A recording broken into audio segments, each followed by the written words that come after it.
Good afternoon, everyone. My name is Gary Perkins, and I'm the Community Relations Advocate for the Family Life Center. Today on Family Life Center Focus, we are going to talk about child sexual exploitation. So quick trigger warning, if you are a survivor, please take the time, take care of yourself. So with that being said, I just want to firstly introduce one of my favorite co-workers, Miss Sarnae Bland. Hello, Sarnae. How's it going? It's going. For those that don't know, Sarnae actually is our shelter advocate, and you've been doing that for how long now? So I first started in 2016, and I worked a little bit in outreach, and now I'm back at shelter. Awesome. Well, we're glad to have you. Thank you. And the insight that you bring is always something that I look forward to hearing, and especially when it comes to this, because you are a mother of three, correct? Yes, a mother of three. Awesome. So we wanted to get into just kind of what is child sexual exploitation. So child sexual exploitation is a type of sexual abuse.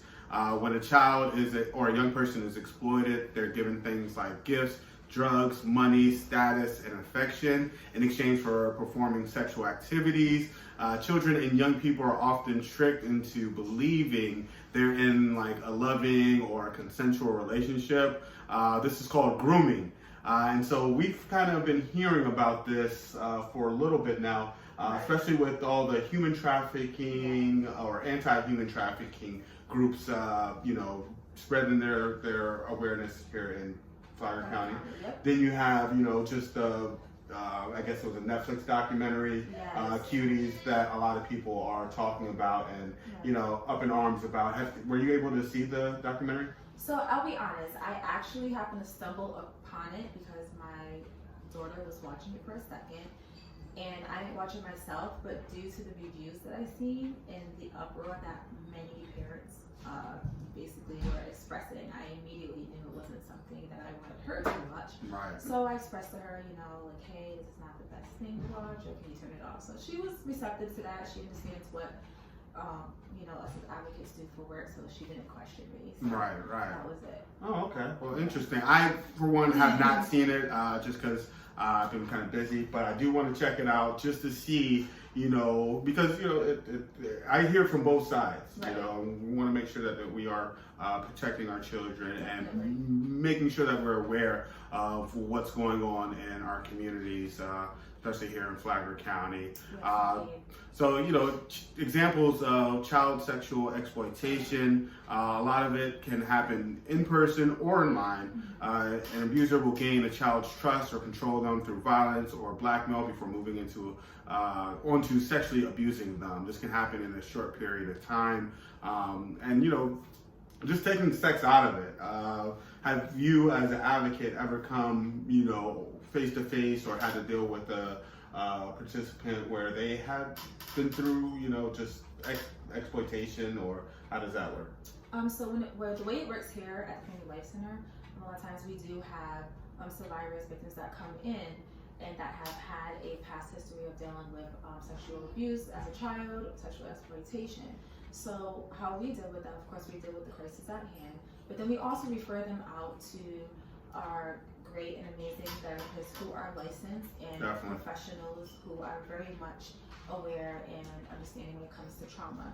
So they actually provide them the tools to help start their journey in healing when it comes to those past crises that they've had dealt with, especially the trauma part. So. Awesome. Yeah, so if you or anyone else might need help, please, you can call or text our crisis helpline at 386-437-3505. We have an advocate always available to help you. So just going into a couple examples of child sexual exploitation, when sexually exploited online, they might be persuaded or forced to send or post sexually explicit images or of themselves, film or stream sexual activities, and have sexual conversations. And see, now it's kind of weird because, we're close to the same age. Right. And so we kind of grew up in the same era where, social media wasn't as popular.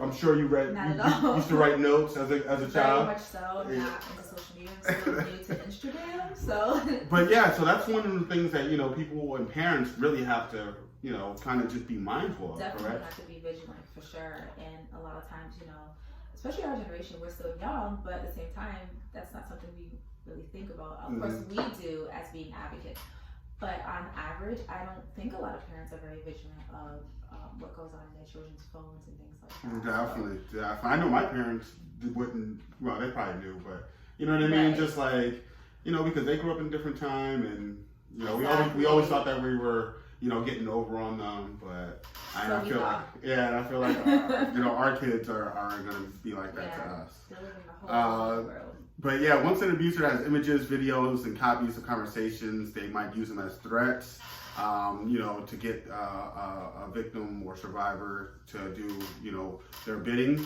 Also gangs, I grew up in a very, gang affiliated territory. So I would see, just those, or hear about those gang initiations, and that's something that's really, really big in some of the communities that I was in. But yeah, gangs use sexual exploitation to exert power and control, for initiation, as I just mentioned, and to use sexual violence as a weapon. Children or young people might be invited to parties or gatherings with others their own age, and adults, and given drugs or alcohol. You do have a child that's in high school, right? Right. How do you deal with that and just the pressures of her being committed to clubs and wanting to hang out with her friends? That's something. So because technology is such a big deal now, of course I have to go about it a little bit different. When it comes to my daughter, I make sure that she's very much aware that she deserves respect. I think us, when we grew up as children, we weren't really informed that children had rights. Children have a voice. Back in the day, it was kind of like do as I say, type thing. And now, I believe that we need to do the opposite. We need to raise our children to know that they have a voice, inform them of what's appropriate, what's not appropriate. Right. Let them know that they can choose not to be around these certain things, and that they don't have to be pressured. And if they are in those moments, that they know exactly what to do. They have the tools, and they're not feeling uncomfortable to voice themselves and be like, hey, that's not okay. Not with it, not happening. Definitely. I think, and I heard this actually yesterday. Someone said it that we keep on trying to teach or treat children like children, but I think with social media and the internet, it kind of made children grow up faster, but we're still trying to. So it's kind of when you were talking like that, I was just like, whoa, that pretty much is what the woman said to me yesterday. Yeah, so instead of trying to shield them or block off the world, make sure you're talking to them. Right. And that's something as advocates, we try to empower any of the survivors, right? Definitely. So cool. Some of the sexual exploitation can be difficult to spot and sometimes mistaken for normal teenage behavior. Knowing the signs can help protect children and help them when they have no one else to turn to. Child might know they've been sexually exploited. They might be worried or confused and less likely to speak to adult they trust. If you're worried about a child and want to talk to them, we have, we advocates, we have advice on having those difficult conversations. Right. So feel free to give us a call. What other ways is it that the Family Life Center can help out with anyone that has experienced sexual exploitation as a child or just so besides the fact that of course we help the victim and the survivor, a lot of people don't realize that there's a lot of secondary victimization, and I say that because not only does the child go through it, but the child's very resilient. So I do feel like parents also need the help to help them overcome the fact that yes, this has happened to your child, but how can we move forward to help you better care for your child and not feeling like it's your fault or anything like that. So I do feel like the parents also need services as well, and it's definitely open to them to help them go through the process with their child. Very good point. Yeah, a lot of people just when I'm out in the community and I describe the services that we provide, I also mentioned it's not just for the survivor, it's for the survivor's family as well, because like you said, that can make a huge difference in, just trying to pretty much, help them start a fresh new life, healthier lifestyle. So these are some of the signs that might point to, child sexploitation.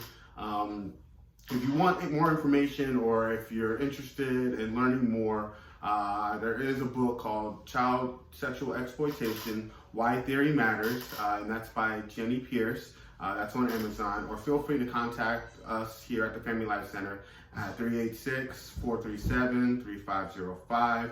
Again, that is our 24/7 crisis helpline. And just wanted to go, before we leave, just a couple of reminders. We do have our Run Walk, and that's kicking off next week, October 3rd. We're actually going to expand it to make sure that we do it all month. And so instead of, that 4-day grace period that I mentioned before, where you're doing running a 5K or walking a 3K, you can actually just kind of, time it out to where you're just doing a little bit week by week, and help raise awareness for Domestic Violence Awareness Month. And also just wanted to make sure that you guys know that you are able to text our helpline now. So our crisis helpline. So I know a lot of people that I talk to, they might be hesitant to give a call, but they'll text. Text is great. And us being younger as well, we rather text than call anyway. So definitely. Preferably. Well, I want to thank you, Sarday, for being our guest today. I hope this won't be the last time that you're on with us. Yeah, I enjoyed this very much. Thank you for having me. Awesome, no problem. And to everyone out there, we want everyone to be safe, have a great weekend, and we will catch you next time. And remember, help starts here.